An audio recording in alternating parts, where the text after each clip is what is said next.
জীবনে অনেক কাজ আমি করলাম কিন্তু কোনোটাই লাভবান হইলাম না। এখন বুদ্ধির কাজই করতে হইব, দেখা যায়।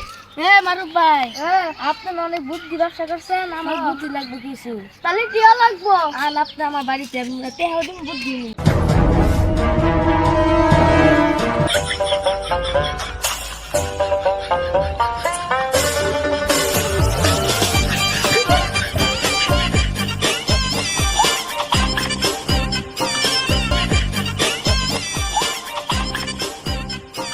আইতে আইতে তো অনেক দূরে আইলাম। হাত তা বুদ্ধি দেবো কোন জায়গায়? আর একটু আন, আগের বার তো আপনার থেকে বুদ্ধি নিয়েছিলাম, কোনো কামিও নাই।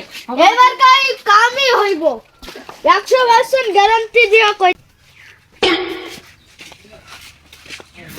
হাত তুই তো আইতে আনবার অনেক দূরে ফেলালি, তোর সমস্যা আইতে তুই আমার সমস্যা তো অনেকগুলো, এর থেকে বড় সমস্যা হইলে আমার দুইটা। কি কি? খাইলে কিরা লাগে না, ঘুমালে চোখে দেখি না। এটা তো বড় সমস্যা। আচ্ছা তুই হলো ওই চোখ খোলা রাখা ঘুমাই। আর খাবারটা খাওয়াটা হলো তুই হলো ভাত না খাইয়া হাওয়া খাবি, তাহলে পেট ভরা থাকবো। ওরে ভাই, আপনি আমার আজকে যে বুদ্ধি দিলেন, আমার অনেক কবিরাজ ডাক্তার কাছে আমার এই বুদ্ধিটা দিন, একটা বাড়িতে দিয়ে আমি পরীক্ষা করে দেখ। আচ্ছা যা উত্তরে।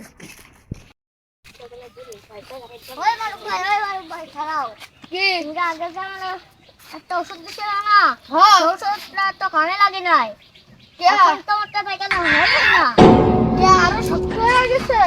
ডাক্তার খবর পেয়ে বলতে পারতেন না। মারুফ ভাই, আহ, আপনার বুদ্ধি তো আমার সেই কাজে লাগছে। কে আপনি যে বলছিলেন পরীক্ষা নিতে আমি ফেল হয়ে দেখে, আপনি যে বলছিলেন পরীক্ষায় যাইতে হবো না, আমি তো যাই নাই। এর লাগে আমি বারে বারে ফেল হই না, সবসময় আসতে চাই।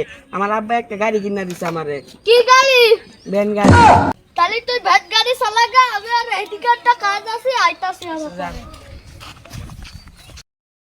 জরে বক মারে ফকিরের কেরামতি মারে।